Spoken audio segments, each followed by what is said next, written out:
Alright guys, so today I'm going to be showing you my Flamekeeper build. Now this revolves around using the Flame Turret and 3-piece Firecrest. Likewise, you can use 4-piece Firecrest, but I'm going to go over all my different gear pieces, why I've chosen to run them. I'll talk about my weapons, my skills, my talents, and then I'll kick it over to some Manhunt gameplay in the Dark Zone to demonstrate exactly what you're going to be doing and why it is so effective. To kick it off, we're going to talk about our chest piece, and you're going to notice that I have opted to not run the Barrett's Bulletproof Vest. I have specifically chosen Vigorous for a variety of reasons, but primarily because the Barrett's Bulletproof Vest was rolled into firearms. I needed electronics, and also because it's not a very obtainable item. It's something you have to grind a great deal of time for, and a lot of players don't have the time to do that. So if they see a build that revolves around an item that they can't really find and they don't have time to grind for, they're going to be perturbed. They're not really going to want to follow that template, so I have opted to run Vigorous. Now, Vigorous is a very potent talent for this build. It's going to serve your purposes very, very well. And the major attributes that you're going to want, you're going to notice that I've opted to run Electronics as my main stat, but the major attributes are the core component.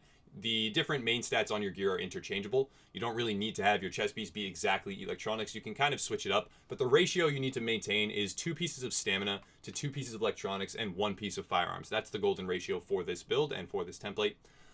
This Vigorous chest piece has armor, very integral to the build. You're always going to roll armor in every slot that you can, and then health to boost my toughness. That is interchangeable with EDR or something like health on kill. All of those things are also going to serve your purposes, but armor is the main component here. And then ammo capacity is preferred, but not absolutely necessary. You're going to want it at least on your chest piece or your backpack, if not both. Moving on to our Spec Ops Specialized Backpack. This is something that is very important to run due to the fact that we are a hybrid composition right now. 200% of firearms and stamina added to skill power. Combined, I have well over 8,000 between those two main stats, which means 16,000 unconditional skill power, which boosts the efficiency of my skills tremendously, and that's what the build revolves around. As you can see, I have Electronics as my main stat, a very good roll, and then for major attributes, I've rolled Armor. This is interchangeable with something like skill power if absolutely necessary, but Armor is preferred. And for minor attributes, I have Bleed Resistance. I would much prefer to have ammo capacity or shock resistance or something similar, but this isn't going to hurt the build at all. It's not something you absolutely need when looking at all your different backpacks.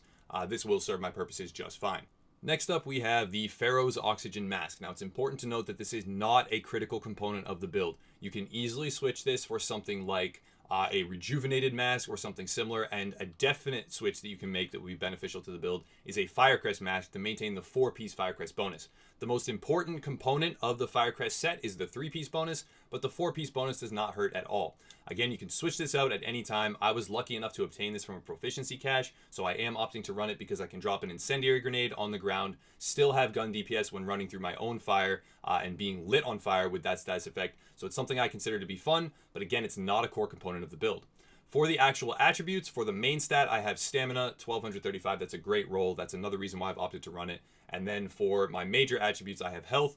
That is something I've opted for because it increases toughness, but it's not something that's integral to the build. You can run something like Skill Power as well. That would increase the potency of your turret, increase the frequency with which you can pop your own heals, and be valuable, very valuable overall. For minor attributes, I would prefer enemy armor damage. That would make my gun DPS a little bit more relevant, but blind and death resistance does not hurt. I would prefer, though, if I were to go with a resistance, to have something like shock resistance or bleed resistance to combat both Predator's Mark and the enemy shock turrets. Next up, we have the actual pieces of Firecrest gear that I'm opting to run in the build itself. And it's very important to note that I'm not checking off the 4-piece bonus. It is very easy to do so if you swap out your mask for something like a Firecrest mask. But the most important component of the build is the 3-piece bonus. 50% flame turret range and 30% flame turret damage. This is primarily going to be used to lock down a single position against enemy teams of agents or enemy NPCs. Through a variety of talents and positional advantages, you're going to be able to CC a lot of targets at once, as well as deal massive amounts of damage to them due to the fact that your skill power is so high through, again, a variety of mechanics. It's a very powerful build, but it has to be played correctly. This is not something that falls into the typical line of play of run and gun face tanking. This is something where you're going to lead people into ambushes. You're going to put the turret in, advantageous positions where you can get a lot of damage to a lot of enemies very quickly. While they are not able to CC or destroy that turret, it does have a lot of health. It's something that's very powerful, and your turret is a core component. So the 3-piece bonus is the most important part of the Firecrest gear set. But that being said, if you do run the 4-piece, your weapon damage is increased by 15% against burning targets. The burning duration is very short, however, and this is not something that's going to be active the majority of the time. when you are able to take advantage of the 15% damage through a variety of other mechanisms as well, aka booster shot, you're also going to be able to have relevant gun DPS that actually almost outperforms even an alpha bridge build for very short periods of time. So it's something that, again, is very situational and can be used effectively, but it's not something I'm opting to run in this particular build. Now, on these gloves in particular, I have assault rifle damage, critical hit chance, and critical hit damage. That is ideal for gun DPS, and since I am going to be aiming down sights and dealing gun DPS, especially when the enemy is CC'd, this is going to be super effective and very helpful. For my main stat, I have 1209 firearms. Again, that contributes to the hybrid nature, and this pairs very well with Specialized to give me increased skill power due to my backpack's talent. Firecrest knee pads. Now, these are pretty straightforward. I was able to obtain a very decent set of them from the hub vendor this week that had 1270 stamina to increase my toughness. That's very important.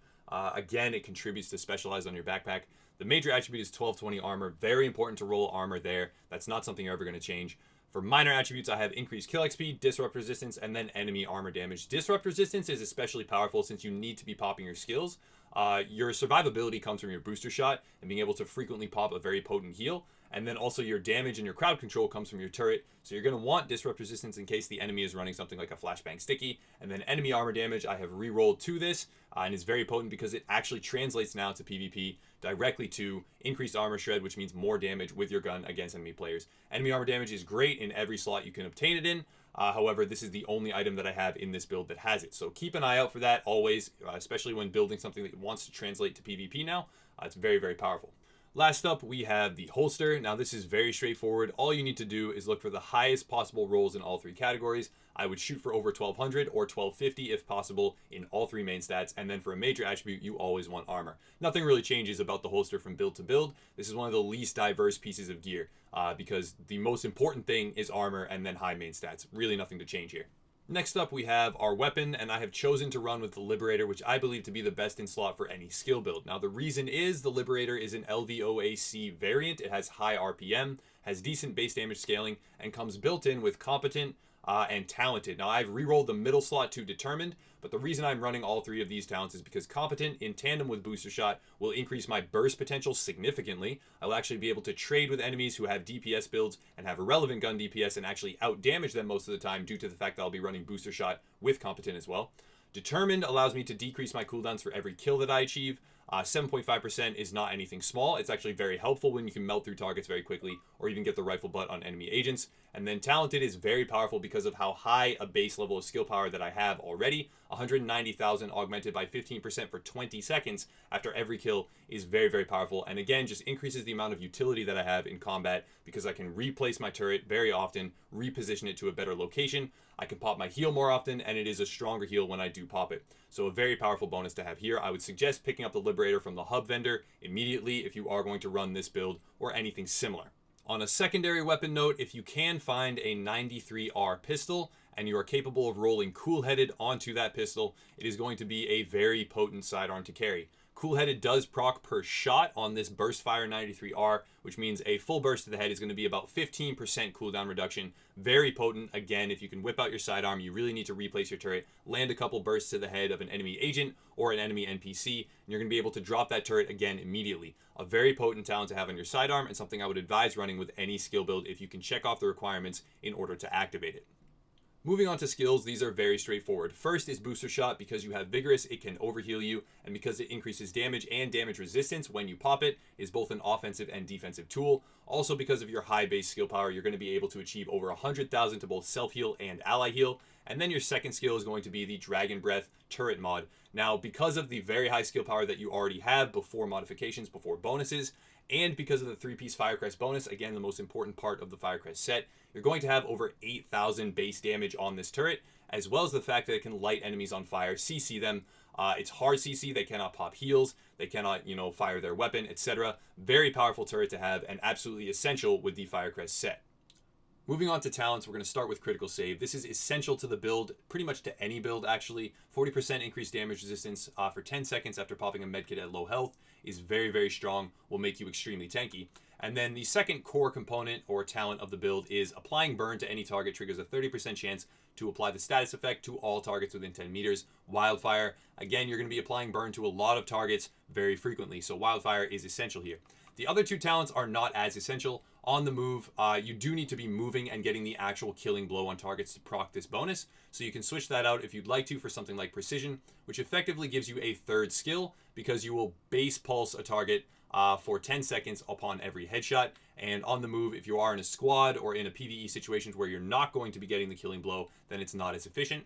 And then triage. This is only effective in a group. If you are by yourself, you want to immediately switch this out for something like strike back or something similar. You can even use something like tech support. Kill a hostile while any skill is deployed to extend any active skill's duration by 10%. This works with the flame turret. It synergizes very well. But if you are in a group, you're going to run triage. And then also another very easy thing to switch out, you can run combat medic. Again, if you're in a group, you can switch out on the move. If you're not going to be getting the killing blow for combat medic, it's a very potent choice.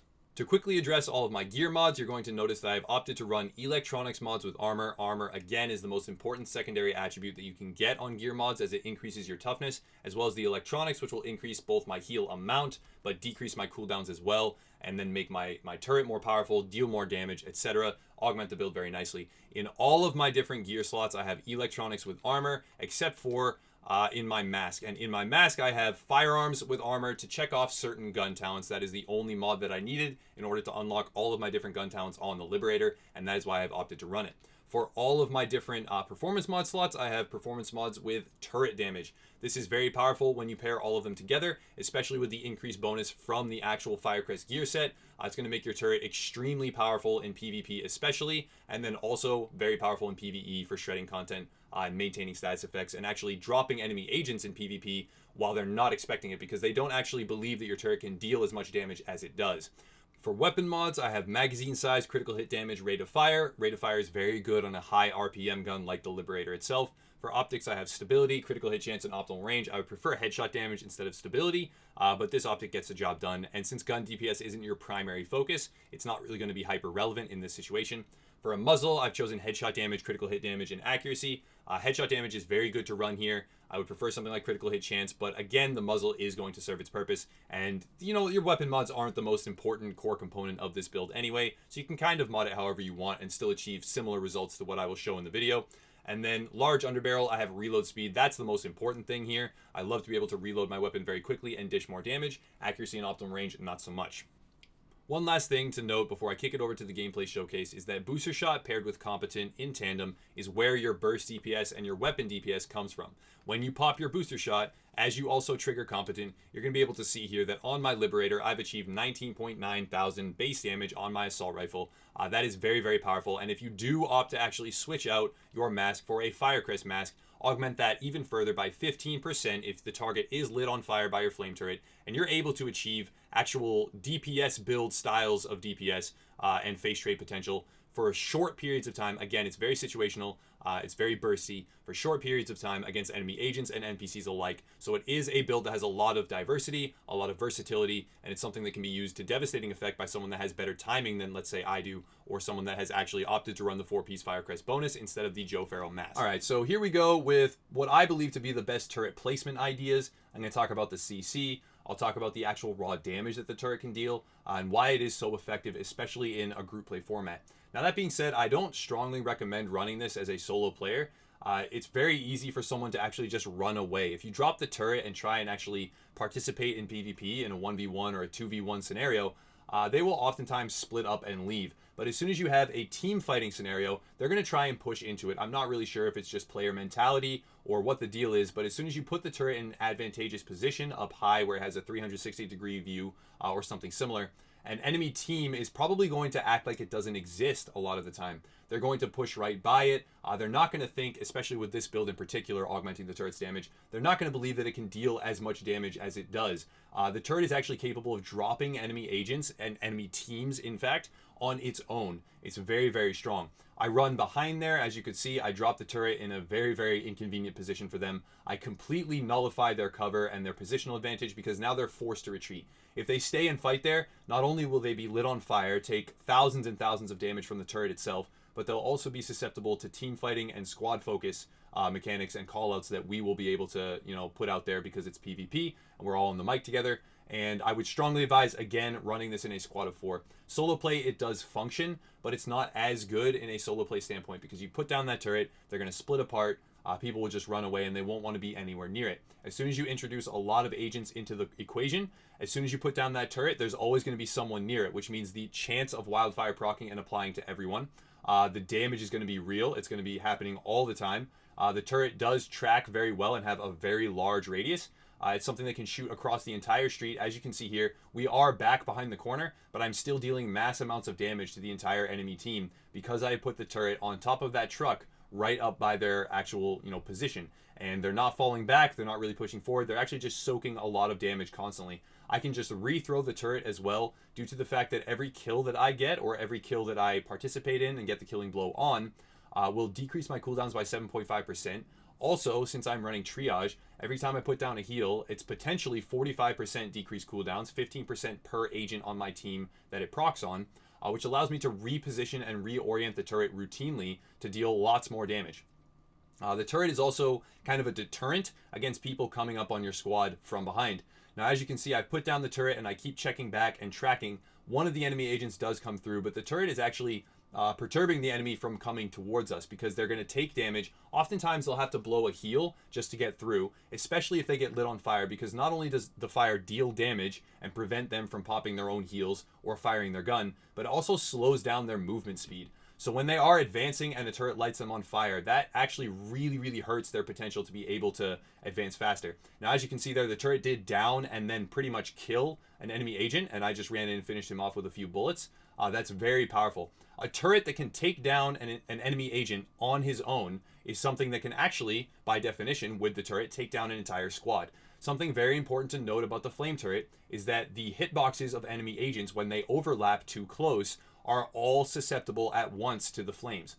The flame turret shoots right through enemy hitboxes and can damage multiple agents at once. So as you can see here, when my flame turret does take down one agent, that essentially means that it has the capability to take down an entire team at once. If they are in a choke point, if you are able to put the turret in the right position, you can deal huge amounts of damage to enemy teams very quickly. Now, one common counter for the flame turret is actually the immunizer, but it's very important to know that the immunizer does not prevent the damage from the flame turret. It only prevents the CC and the on fire status effect. So if an enemy places down an immunizer, you don't even really need to worry, because yes, you're going to lose that drastic advantage of them not even being able to fire their gun, but you're not going to lose the raw damage output. When your turret is firing at a target and any one of your teammates focus him, or you do yourself, you're going to be able to vastly out damage that target because your turret is so strong. Overall, it's something I am looking forward to running more in the future.